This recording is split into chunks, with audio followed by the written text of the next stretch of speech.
Mirë, do të flasim sot për teknologji, në fakt profesionet e teknologjisë, ato që po vinë si të reja, por nga ana tjetër po zhduken për shkak të ndikimit të inteligjencës artificiale, më konkretisht në një raport më të fundit Shqipëria duket se ka rënien më të madhe në rajon për numrin e freelancerave online për gjatë vitit 2025 e në total. Në vitin 2025 punojnë në platformë rreth 4108 shqiptarë. Arsyet kryesore sipas ekspertëve janë pikërisht ndikimi nga inteligjenca artificiale në kërkesën për shërbime, emigrimi i të rinjve nga Shqipëria, mungesa e aftësive të specializuara digjitale e të tjerë. Nga ana tjetër përdorimi i inteligjencës artificiale gjeneruese po përhapet me ritme të ndryshme në Europë, por Shqipëria dhe Kosova duket se po vinë si surprizë midis këtyre vendeve pasi po shfaqen si ndër vendet më aktive në adoptimin e kësaj teknologjie në rajone më gjerë. Kam kënaqësinë që këtë mëngjes në studio të flasim me Elvin Nuhu, Master Digital Marketing. Elvi, mirëmëngjesi, faleminderit që jemi në këtë mëngjes për të folur për këto tema jashtëzakonisht shumë interesante, por nga ana tjetër dhe profesionale dhe në interes të gjithë qytetarëve, veçanërisht të rinjve, sepse në një farë mënyre janë të lidhura me këto profesione. Bashkë me ne këtë mëngjes, duke qenë se është edhe Kosova në një farë mënyre e përfshirë në këtë raport, dhënash jemi në linjë të drejtë për drejtë me Edon Vagagji, ekspert i fushës së teknologjisë. Mirëmëngjesi Edon, kënaqësi që na e bashkuar. Mirëmëngjes ju. Po. Ndërsa besoj provojmë edhe një herë të lidhemi me Edonin, duke qenë se nuk dëgjohemi shumë mirë, Elvi, nisim bashkë. Le të themi si duket, patë mundësi besoj ta lexosh raportin e nisim nga rënja e numrit të freelancerëve online, duke qenë se ka qenë një trend para disa vitesh, flisnim ndryshe pse kjo rënje, si duhet parë pozitivisht, ndryshimi trendit, dinamikës së tregut të kësaj lloj kategorie pune, si e shikon si më afër, si ekspert i fushës e temi kështu? Unë e shikoj pak edhe nga audienca që më ndjek në rrjetet sociale që kërkojnë punë online, kërkojnë shumë, por edhe para ca kohësh ka qenë problemi i çmimeve të ulta dhe rritja shumë e konkurrencës edhe të huaj. Normalisht që Nomadë digital? Nomadë digital, apo domosdoshmërisht? Jo domosdoshmërisht, edhe persona që kanë një punë tjetër po bëjnë këtë për një fitime ekstra për ta pasur në fund të muajit. Kemi konkurrencë të fortë? Ka konkurrencë të fortë, sidomos nga tregu indian, sepse çmimet ande janë shumë të ulta për ne, normalisht që për ata që fitojnë, duke qenë se edhe niveli i jetesës ande është më i ulët, pagesa që për ne është e ulët, për ata është shumë e lartë, dhe normalisht që ofrojnë konkurrencë të lartë. Ideja është që jo të gjithë njerëzit që kërkojnë freelancera, pra që futen në platforma si Fiverr e të tjera, që janë më të përdorura. Po, u nevojitet se s'bën çmimi i ulët, por dhe duan edhe një komunikim më të thjeshtë, mbase amerikani e ka më të thjeshtë edhe të paguaj pak më shumë, po të zgjidhë amerikanin, sepse mbase edhe kultura i përshtatet më shumë, le të themi, është më fleksibël edhe për punët që bëj. Normalisht dhe pastaj kohët e fundit ka pasur akoma dhe një rënje më të madhe edhe nga inteligjenca artificiale, sepse edhe po të futesh në platformë online të shofësh, e shikon që më para mbase për një dizajn, për një gjë të thoshtin 3 ditë kohë për të bërë punën, tani të thotë brenda 3 orëve, dhe ti që aty e kupton që o po të ndihmon AI, o po ta bën totalisht AI, sepse është e pamundur që ti të bësh 10 projekte brenda 3 orësh. Po është e çuditshme në fakt kjo pjesa se si ndikoi pjesa e çmimit, sepse ishte një mundësi shumë e mirë për të rinj shqiptar me pagesa shumë të larta, sa e ndikoi edhe tregun e punës në tërësi, le të themi kjo formë e të punuarit kështu në këtë formë, dhe ky ndikimi, le të themi në një farë mënyre ka lëvizur shumë shpejt si trend. Nuk pati një lloj qëndrueshmërie, paktën flasim në Shqipëri. Nuk ishte fakti që kishte pagesa shumë të larta, por ishte fakti që ti mund punoj për veten tënde, të zgjidhje sa të punoje, dhe nëse ishe shumë i aftë, një punë mund ta bëje për më pak kohë dhe brenda të njëjtës kohës zgjatje ti mund të bëje më shumë, dhe prandaj flitej për pagesa më të larta, sepse kush futet në faqe si thash, faqe freelanceri si Fiverr, futet pikërisht për pagesa të ulta për freelancera, sepse nëse ty do duhet një dizajn, një gjë, nëse shkon në një agjenci ose shkon në një designer që ka faqen e vet, ka portfolion e vet, paguan shumë herë më shumë se sa do paguash një freelancer. Por ideja aty është që ti ul koston si kompani ose si një person që të duhet diçka nga freelanceri, dhe freelanceri ka kohë që ta bëj për më pak, dhe të bëjmë më shumë projekte për të fituar, dhe pastaj zgjedh ai nëse do të punoj më shumë, do të punoj më pak. E qartë, do doja dalesha në fakt, Elvi, në disa shifra, duke qenë se i kemi edhe për ata që po na ndjekin, në rajoni i Europës Juglindore në tërësi ka pasur një tkurrje prej 0.7%, është e lehtë, gjithsesi çështja është që është trendi në rënje. Pra Shqipëria, le të themi, është shumë e keq në një farë mënyrë se mesatarja, vetëm 28.2% e freelancerëve shqiptar janë realisht aktiv me projekte. Praktikisht jemi, le të themi, niveli më i ulët në rajon. Në cilat profesione, le të themi, kryesisht kanë ndikuar më shumë në software-in, dizajnin kreativ? Kë ka prekur më shumë, le të themi, se ka shumë linja. Praktikisht në të gjitha, sepse ty AI mund të ndihmojë në të gjitha aspektet. Sidomos në pjesën e programimit, siç thash, India kryesonte me numrin më të madh të programuesve që programonin, madje edhe kompani shumë të mëdha, Google, Microsoft kanë pjesën më të madhe jo, por një pjesë të mirë të stafit vjen nga India, sepse janë edhe më të prirur pa atë pjesë, dhe programimi është bërë më edhe nga bizneset vetë tani, është bërë që pse të t'japun lekët ty për ta bërë kur futem online në një AI dhe ma bën ajo website-in. Edhe këtu ka ndikuar shumë, normalisht edhe te pjesa e dizajnit ka ndikuar, sepse gjenerimi i fotove, më shumë i fotove se sa i videove, sepse prapë te videot njerëzit duan, nëse një biznes do një projekt nuk është se do shumë me AI, sepse do prapa të pjesën emotive të gjimi dhe nuk do atë perfekcionin e AI-t, ku ti e kupton që është AI, se o shumë perfekte, o ka gabime nga më të ndryshme që dallen direkt.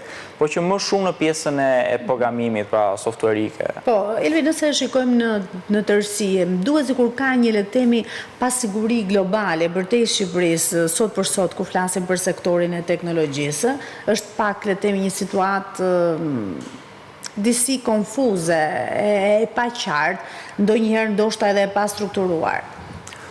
Shiko, jemi në një periudhë tranzicioni, ku po ndodh një ndryshim shumë i madh që mund të krahasosh mbase vetëm me internetin, kur interneti ka dalë në fillim, por prapë mendoj që është një ndryshim akoma dhe më i madh, sepse do ndryshoj shumë mënyrën se si punojnë. Unë jam shumë me aspektin që AI nuk është se do na heqi nga puna, ose do zvendësoj. Normalisht ka profesione që do të zvendësohen, siç janë zvendësuar profesione që në 1800-ën ekzistonin dhe tani nuk ekzistojnë më. Do jetë edhe ai trend. Por mendoj shumë që në shumë profesione ai që do të heqë nga puna është një person tjetër që di ta përdori AI-n më mirë për veten e vet. Dhe nuk duhet edhe bizneset në përgjithësi, por edhe personat e shikoj që e kanë shumë kështu kur thonë, përdor AI-n për të ndihmuar këtë. Jo, unë si përdor ato gjëra. Dhe për mua është shumë gjë e keqe që thua, sepse përdore, sepse do dish më shumë ku po shkon bota dhe do arrish të krijosh edhe eficiencë më shumë në punë. Megjithatë, të mbetemi pak, duke qenë se do të rridhim sërish me Edonin, se ka shumë për diskutuar për çështjen e inteligjencës artificiale dhe mënyrën se si duhet ne ta përdorim. Edon, nuk e di nëse na patë mundësi për të na ndjekur deri tani. Çështja është që së pari do doja që diskutonim mbi këtë rënjen e punonjësve freelancer, që njihen ndryshe edhe në Shqipërinë, në Kosovë, duke se ka një tkurrje, le të themi, ka ndikuar inteligjenca artificiale, por janë edhe disa faktorë të tjerë. Besoj ke pasur mundësi për ta lexuar raportin, si vjen le të themi në mendimet në komentet e një eksperti të fushës. Kjo dinamikë e re. Po, patjetër se do të ketë edhe ndikim tek punëtorët, domethënë sepse inteligjenca artificiale ka hyrë në jetën tonë përditshme, sidomos në përgatitjen në PR, në marketing, përgatitjen e videove, editimin, rregullimin e fotove, editimin e fotove, dhe domethënë ndjeshëm edhe duket tek kompanitë se më shumë e zgjedhin të përdorin AI se sa një person, sepse siç e dim është një robot apo është një inteligjencë artificiale që e kryen punën tonë me një pagë, domethënë mujore e arsyeshme. Domethënë duke di që ato pagat si një foto editing ose një video editing që kushtojnë diku 1.000 euro, 1.500 euro janë pagat, kurse ti me një AI që e pagun me 200 euro në muaj për shembull, mund të kryej ato punë sa 10 punëtor tjerë, domethënë. Kjo është keq për ne, domethënë, po është mirë për tregun sepse është po edhe qasja më e shpejtë edhe kryen punë më shpejt, normal kryen edhe punë më mirë edhe me efikasitet. Për këtë arsye po, është e vërtetë që ka ndikuar në treg, domethënë të punëtorëve, inteligjencë artificiale, ku edhe avash po i zaventson domethënë njerëzit. Po, besoj e njëjta ndjesi apo le të themi reflektim ka qenë edhe në Kosovë, duke qenë se para disa vitesh për të rinj punoje freelancer ishte një mundësi shumë e mirë, me paga, duke qenë se i kanë qenë shumë të rinj ata që janë marrë le të themi me këtë sektor, me këtë kategori të punës.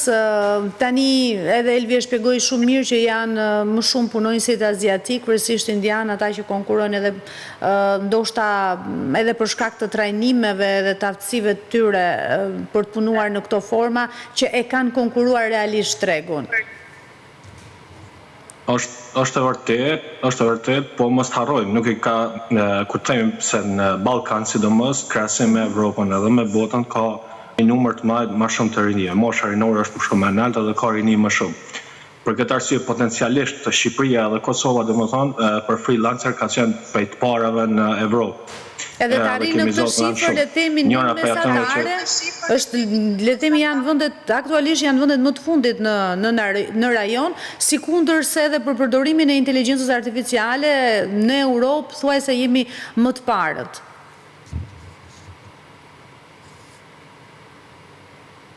Po, Edo, nuk e di nëse më dëgjove, duke se kemi një shkëputje, në këtë rast, Elvi, ende nuk i kemi le themi aq të përshpejtuar të paktën në Shqipëri, kur flasim online, do të ndihmojë inteligjenca artificiale, me që kemi ta lidhim me aktualitetin, të formën e komunikuarit edhe më mirë pa asnjë lloj problematike apo ndërprerje. Pse mos të na ndihmoj, po mos harrojmë që e para është infrastruktura, sepse edhe inteligjenca artificiale funksionon mbi një infrastrukturë. Nëse nuk ka infrastrukturë, nuk ka ku të punojë dhe inteligjenca artificiale vetë. Mos harrojmë që është thjesht një kompjuter, nuk është se është lart në qiell në re. Janë superkompjuterat të vendosura në salla të mëdha në kapanone ku punojnë aty. Kështu që infrastruktura është e para në fillim, pastaj tjerat. Edon, jemi lidhur sërish, nuk e di nëse dëgjove pyetjen. Po, dëgjova pyetjen. Domethënë në Kosovë pse ose në Shqipëri pse përdoret më shumë inteligjencë artificiale është se numri i të rive domethënë është shumë më i madh krahasim se në Evropë. Edhe fatkeqësisht është edhe tjetra se na e keq trajtojmë ose e keq përdorim inteligjencën artificiale, nuk e përdorim për të kryer punë, po e përdorim për politik. Do doja të mbetesh po flisja sepse do të diskutojmë dhe ke pjesa se si e përdorim në inteligjencën artificiale sot dhe çfarë do duhet bëjmë, sepse ndoshta është më shumë se le të themi në ndërgjegjen tonë apo marrin një trajnimi, ndoshta duhet të jetë një strategji ndoshta edhe kombëtare, edhe nga institucionet përkatëse, po për të mbetur pak tek freelancerat, sepse do të thotë në një farë mënyrë që shumë të rinj kanë mbetur pa punë, ose duke qenë se trendi është gjithmonë më në ulje kur flasim për Shqipërinë dhe Kosovën.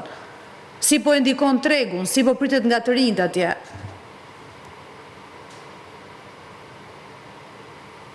Domethënë kështu, të rinjt e përdorin, po tregu si pritet akoma, domethënë nuk ndjehet, nuk është diçka që ndjehet shumë, se kjo parashihet më shumë pas 5 viteve, domethënë dihet në treg, domethënë që të tërhiqen freelancerat totalisht. Po tash nuk ka një ndjeshmëri të lartë, po është e mjaftueshëm, domethënë që po largohen njerëz prej pune, sidomos freelancer, sepse krijimi i një webfaqe siç e thekëm më parë, krijimi i një video editimi, një foto editimi, po kryhet nga vet AI, domethënë, nga inteligjenca artificiale. Edhe kjo fatkeqësisht ndikon tek punësimi tash i të rinjve si freelancer, domethënë. Po akoma nuk ka ardhur kështu, si themi, ndjeshëm tamam për arsye se nuk janë akoma infrastruktura e përdorimit të inteligjencës artificiale, është akoma e gatshme në Kosovë. Po, Edon dua të bëj një pyetje, ja bëra dhe Elit, po gjithsesi jam kurioztare di edhe komentin tënd, ka le të themi një pasiguri në tërësi globale kur flasim këtu për teknologjinë përgjithësi edhe mënyrën se si është strukturuar sot format, inteligjencë artificiale, gjithçka diskutojmë ne. Po, mos të harrojmë se këto janë open source, dhe inteligjenca artificiale ushqehet nga open source. Edhe nëse tash të themi do e bëjmë një ekspertizë ose do e bëjmë një ulumtim, edhe përdorim AI në inteligjencë artificiale, mos të harrojmë një gjë që inteligjenca artificiale përdor çdo gjë se çka gjen në internet. Tash në internet ne dimë që mund shkruaj edhe njëri kod, po mund shkruaj edhe një ekspert i fushës. Edhe AI-ja nuk i klasifikon këto gjëra dhe i merr, edhe na sjell ne si informacion. Edhe nëse ne e marrim këtë informacion të pa filtruar, atëherë kjo është e dëmshme, edhe kjo është jo e sigurt. Njëra për këtë është kjo, e dyta është që ka më ndikuar shumë edhe në fushën e kibernetike, për arsye se është në pyetje është deepfake, ku ka mujtë më marrë një fotografi një personit edhe me atë fotografi pa arrit më bo video, pa arrit më bo zërimi, pa arrit më bo domethënë gjitha gjanat kushtet më plotësu, që me i bin tjetë kënë se është ky person. Edhe kjo është një deepfake që është një problem i rrallë që do tjetë, ku është aktualisht, ku do tjetë edhe të ardhmen për ne. Edhe kjo është pasiguri e madhe që mund sjellë përdorimin e inteligjencës artificiale. Natyrisht, Elvi, mesatarisht 12% e punonjësve në Bashkimin Evropian e përdorin inteligjencën artificiale gjeneruese në punë. Kosova dhe Shqipëria renditen mbi mesataren europiane, duke dalë ndër vendet më aktive në rajon, por në këtë rast ndoshta edhe më gjerë në Europë. Unë sinqerisht do thoya surprizuese, sepse natyrisht do ta shohim më pas në bisedë se kryesisht për çfarë e përdorim ne dhe çfarë do të thotë AI gjeneruese. Jam dakord me këtë pjesë që përdoret më shumë, sidomos edhe te ne, sepse është edhe fakti i surprizës, diçka e re ta përdorim, është fakti që të ul kohën e punës, pra janë disa gjëra që përfitojmë në këtë aspekt.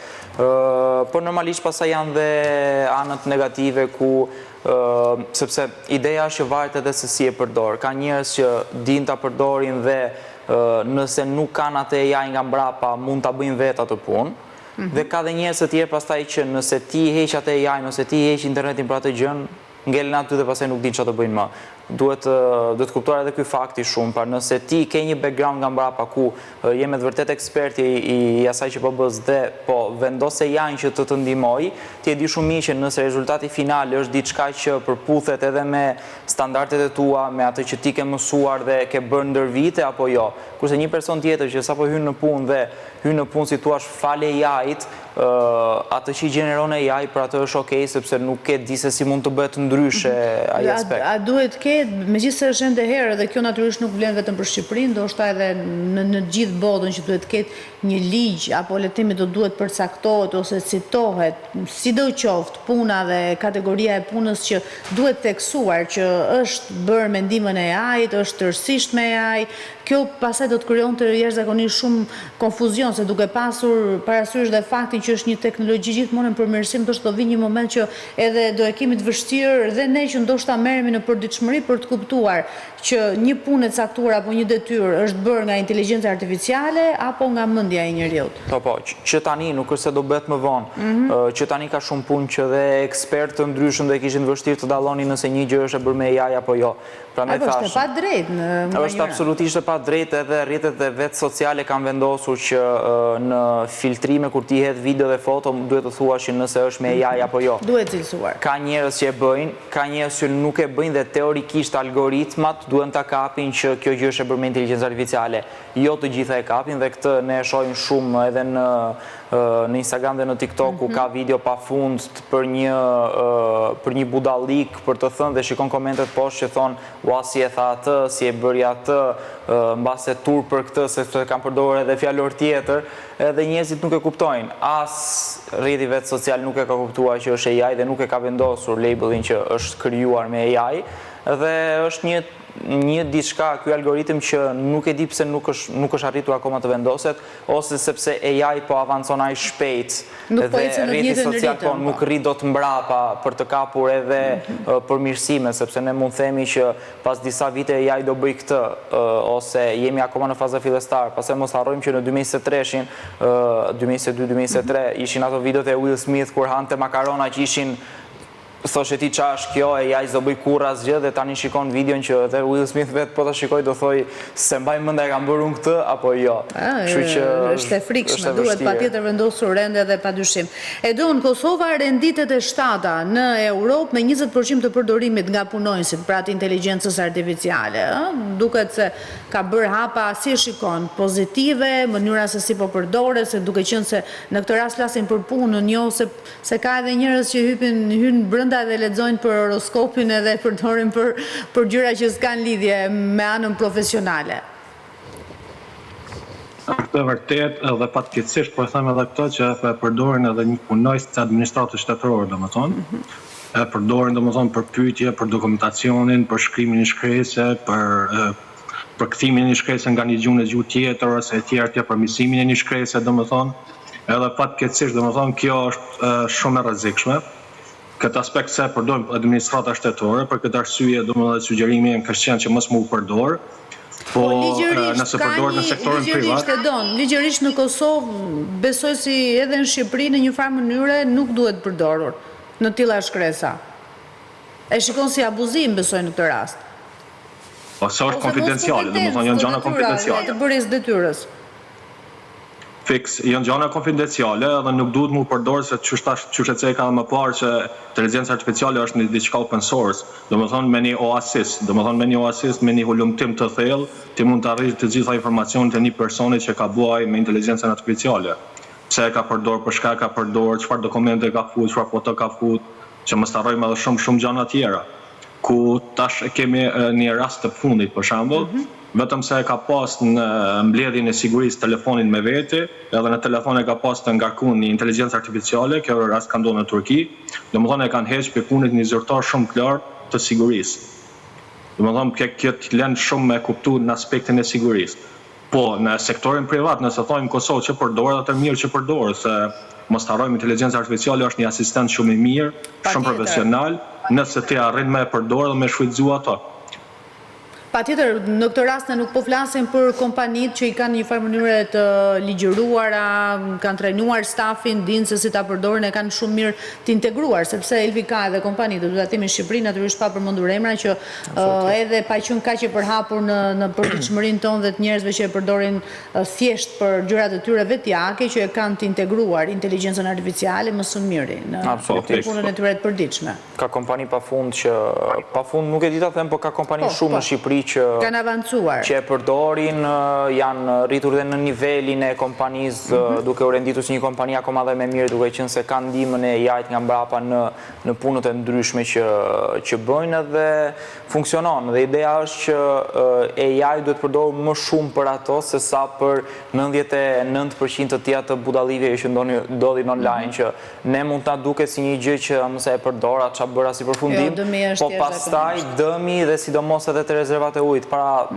madje dje në darkë pash një shtet amerikan që kishte harxuar shumë rezerva, duke qenë se serverat e AI kishin përdorur për ftojen e servera, duke qenë se kishte përdorim të lartë. Kështu që këto 99% budalliqe që nuk duhen fare dhe janë kot, mund edhe të evitoheshin edhe të përdoren për gjëra më serioze. Me që volëm për këto gjëra që përdoren në formë vetjake, le themi për çështje kurreshtje, edhe nuk kanë asnjë lloj vlere, në qoftë profesionale, kryesisht për çfarë përdorin më shumë shqiptarët inteligjencën artificiale, jo profesionalisht?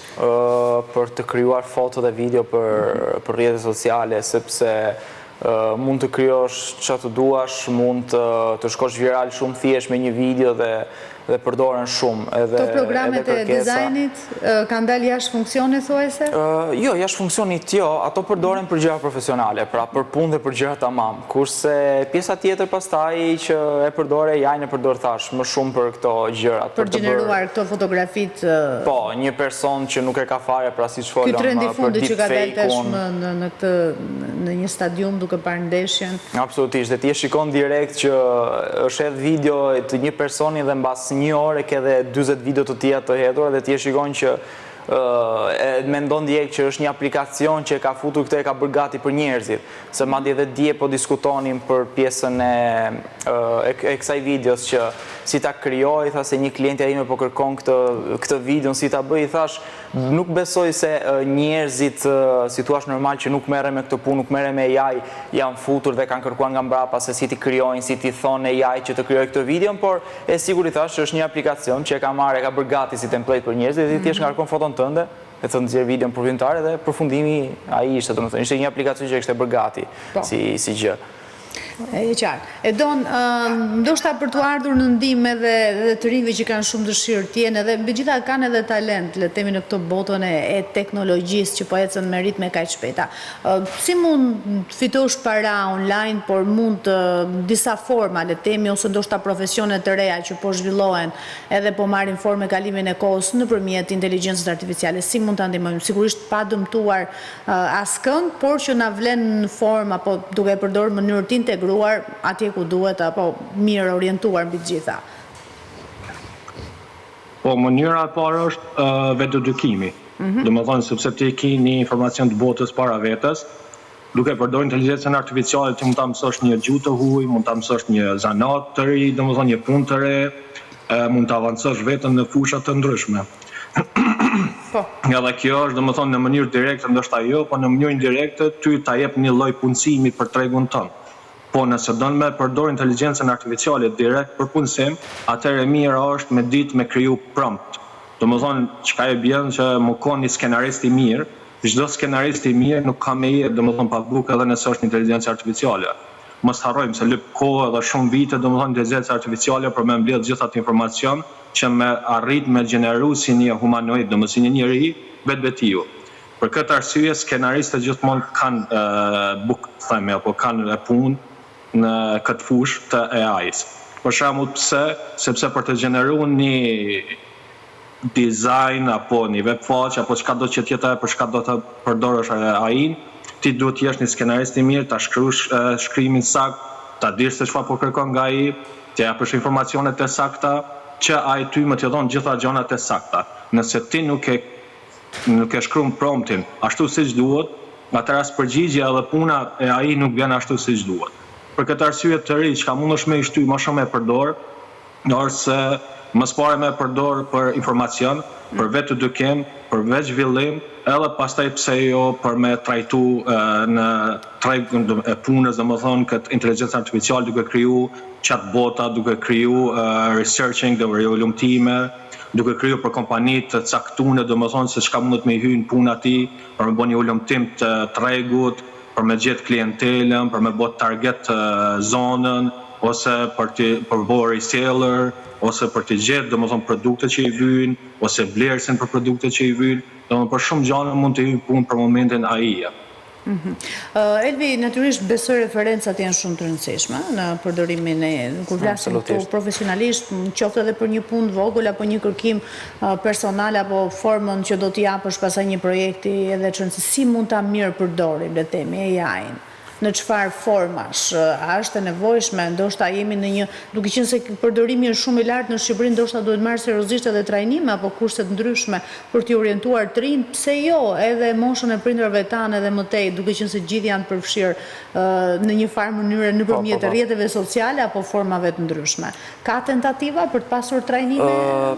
Tentativa për trajnime ka shumë trajnime nga të jashtme që bën, edhe nga tregjet fshinje të Ballkanit. Kryesisht Maqedonia e Veriut. Janë edhe më të zhvilluar se ne. Po, një rast shumë i afërt, ku para 2 muajsh u tentuan të futeshin pikërisht trajnime të inteligjencë artificiale, me trajnues që vinin nga Amerika, që punonin, pra ti flise me njerëz që kanë punuar me Google-in, që kanë ndihmuar për inteligjencë artificiale aty dhe trajnohesh për atë pjesë, por me sa di momentalisht nuk pati sukses për faktin sepse nuk pati kërkesë dhe nuk pati dëshirë nga njerëzit që të paguanin. Interesante, të mendosh se sa shumë e përdorin dhe nuk ka pasur interes për të marrë një trajnim edhe për ta përdorur ashtu siç duhet edhe të na vlet gjithëve. Sepse ishte pikërisht pjesa që ne 99% të përdorimit e kemi një përdorim vetjak dhe për qef, për ta provuar se ç'a bën, jo më shumë për punë. Dhe normalisht që njerëzit që duan të pagojnë për një trajnim janë ata që duan ta përdorin për punë. Por besoj e shikon nevojshme që duhet ndërmarr masa, ndoshta duhet parë më gjërë për të futur ndoshta edhe në kurrikulat e shkollave, ka ndonjë vend të temi që po e shikon si mundësi për të orientuar, ndoshta jo që fëmijë, po në një moshë edhe më të vonshme, për ta pasur si një letimi më serioz, më zyrtar përdorimin.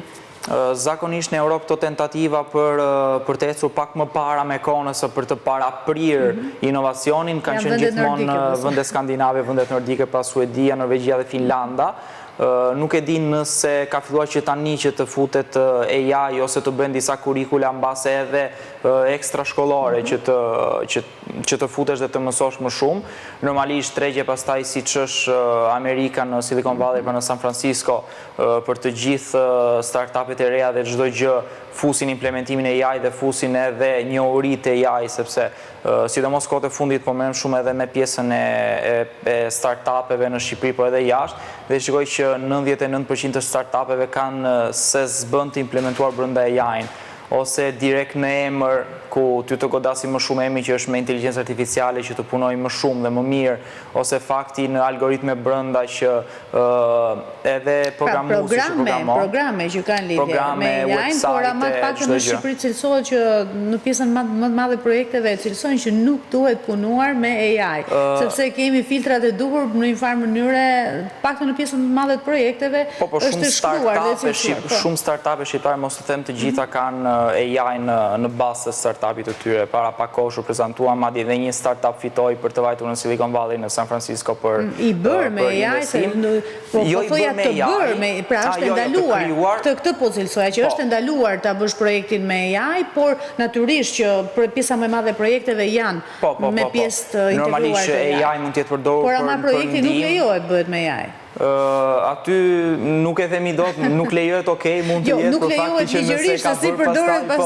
nëse ka bërë dhe dikush e ka marrë vesh që është me AI, aty pastaj nuk e dim se ç'a bëhet, po që normalisht mund të ketë ndihmuar në hulumtim informacionesh online, në statistika, në research, që mund të jetë edhe pjesa pak më mekanike dhe pak më e lodhshme për të bërë një projekt. Pra ti të marrësh shifra online dhe të kuptosh si ka bërë një konkurrenti joti ose ku ka mungesë tregu, këto gjëra pastaj në kërkim pjesa dërmuese dhe themi edhe unë vetë për punë e përdor për research për të pasur më shumë info. E qartë, edhe ty do doja ta bëja këtë pyetje, mirë përdorimi është shumë i rëndësishëm, ti përmende disa raste që mirë është që ta mirë përdorim dhe ashtu siç duhet, besoj është nevoja në këto momente, duke qenë se edhe Kosova dhe Shqipëria janë përdorues le të themi relativisht lart inteligjencë artificiale, është momenti për trajnime, për të mirë orientuar të rinjt dhe gjithë ata që duan ta integrojnë realisht profesionalisht këtë teknologji. Po, normal, mos harrojmë, nëse ti e përdor inteligjencën artificiale si një asistent, atëherë ti je përfitues.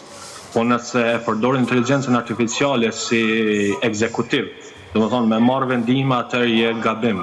Edhe unë për këtë arsye edhe kanë ndaluar shumë kompani, domethënë përdorimin e AI-s, domethënë sepse njerëzit nuk e përdorin si asistent, po e përdorin si ekzekutiv. Ose bën një projekt të tërë edhe marrin të drejtat e autorit, kur në fakt nuk e kanë bërë. Kjo s'është e drejtë. Kur i ke pyet si e ke bërë, pse e ke bërë kështu ngjesin dhe aty e kupton që nuk e ka bërë. As vetë nuk e din projektin e tyre. Sepse nuk është lodhur për atë pjesë. Tani, e vërteta është pavarësisht ndihmës natyrisht edhe unë Elvi jam ndaj njëjti mendim që tek pjesa e kërkimeve, researchi është më i shpejt, po tek pjesa e kreativitetit e shikoj shumë të vështirë ende për ta zvendësuar njeriu, edhe mbi gjitha mendjen e njeriu, sepse është ndryshe kur e shkruan diçka vetë, qoftë edhe një intervistë më e thjeshtë, ndryshe është sepse ti në atë moment mund të mendosh ndryshe në atë moment, plus mos harrojmë dhe faktin që AI nuk është i updateuar, pra truri i AI nuk është i updateuar me çdo ditë. Pra nëse flasim për ChatGPT, në update-in e fundit e kanë verë të vitit kaluar, mos të them fare të 2024. Dhe update-et janë pak më të rralla dhe edhe nëse ti i thua që dua të bëj këtë gjë sepse momentalisht është ky trendi e zëm në Shqipëri, e thotë mund të më thuash më shumë sepse nuk e di, sepse nuk është i updateuar dhe për atë pjesë.